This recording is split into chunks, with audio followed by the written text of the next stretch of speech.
23 जून को उत्तर प्रदेश के अंबेडकर नगर में जन्मे शैलेश यादव। शैलेश यादव स्कूल के दिनों से ही पुलिस में जाना चाहते थे और देश की सेवा करना चाहते थे, लेकिन जैसे जैसे उनका जीवन आगे बढ़ता गया तो उन्होंने अपना गोल सबसे बड़ी नौकरी का सेट किया, जो होती है जिला अधिकारी की, और यूपीएससी की तैयारी शुरू कर दी। और सिर्फ दूसरे अटेम्प्ट में साल 2003 में मात्र 23 साल की उम्र में शैलेश यादव ने इंडिया का सबसे मुश्किल एग्ज़ाम, इंटरव्यू सब कुछ क्रैक कर दिया और 2003 में यूपीएससी क्लियर करके वो बन गए आईएएस। और इस वक्त वो तैनात हैं त्रिपुरा के अगरतला में।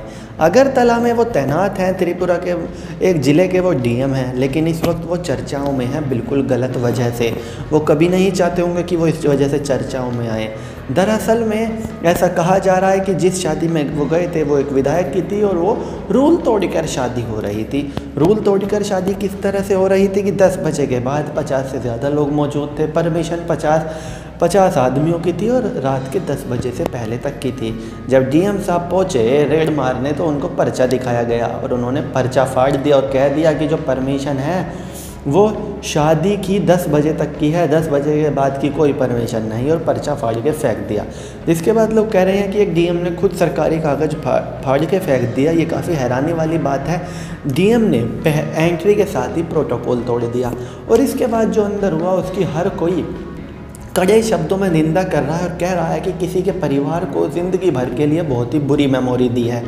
अगर आप चाहते नियम तोड़ने के लिए तो जितने भी लोग थे उनको गिरफ्तार कर सकते थे और उनकी डिग्निटी भी मेंटेन रख सकते थे। किसी के साथ कोई बदतमीज़ी नहीं होती मेहमान के साथ, लेकिन जिस तरह से सबको मारने का ऑर्डर दिया गया, पुलिस वालों को अंग्रेजी में गालियां दी गई। एक सर्जन था, उसने कहा कि मैं सर्जन हूँ, मुझसे ऐसे बात मत कीजिए, तो उसको इंग्लिश में विलेजरों की तरह बिहेव करने वाला कह दिया, जहाँ पर हिंदुस्तान के सारे ग्रामीणों को ही घुसेड़ दिया इस बात में डीएम साहब ने कि तुम ग्रामीणों की तरह बर्ताव कर रहे हो। मतलब कि जो लोग गांव में रहते हैं वो बुरा बर्ताव करते हैं, वो बुरे होते हैं डीएम साहब के हिसाब से। और इस बात का भी काफ़ी ज़्यादा लोग बवाल कर रहे हैं और कह रहे हैं कि डीएम को सस्पेंड करना ही चाहिए। फिलहाल शैलेश यादव के खिलाफ एक इंक्वायरी बैठी हुई है और त्रिपुरा के मुख्यमंत्री खुद इस मामले को देख रहे हैं। इसके अलावा त्रिपुरा के विधायक और सांसद तत्काल रूप से डीएम शैलेश यादव की बर्खास्तगी की मांग कर रहे हैं कि उनको तत्काल सेवा से मुक्त किया जाए। हालांकि इतना कठिन एक्शन होगा इसकी उम्मीद बहुत कम है, लेकिन लोग सोशल मीडिया पर यह चाहते हैं कि कम से कम डीएम सस्पेंड तो हो जाए। लेकिन ये इंक्वायरी करने वाले जाने वो अंत में डीएम को क्या सजा सुनाएंगे। लेकिन जाहिर सी बात है, जिस तरह से कानून का पालन करवाने के लिए डीएम साहब ने खुद कानून की धज्जियाँ उड़वा दी, खुद ही कानून की धज्जियाँ उड़ाते चले गए और खुद ही सोशल डिस्टेंसिंग का जो पालन करवाने गए थे उसी को भूल गए। लोगों को पकड़ पकड़ के कह रहे थे इसे भी गिरफ्तार करो, उसे भी गिरफ्तार करो। पंडित को थप्पड़ मार दिया, पुलिस वालों से कह रहे थे मारो सबको। जाहिर सी बात है, जब डीएम साहब ने इतना कह दिया तो लोगों को गुस्सा तो आना ही था। और आम आदमी जब किसी और इंसान के, खास करके शादी के मौके पर इस तरह से पुलिस को बदतमीज़ी करते देखेगा तो उसको ऐसा महसूस होगा कि ये उनके साथ नहीं हमारे साथ हो रहा है, और वो गुस्सा सोशल मीडिया पर लोगों का फूटा।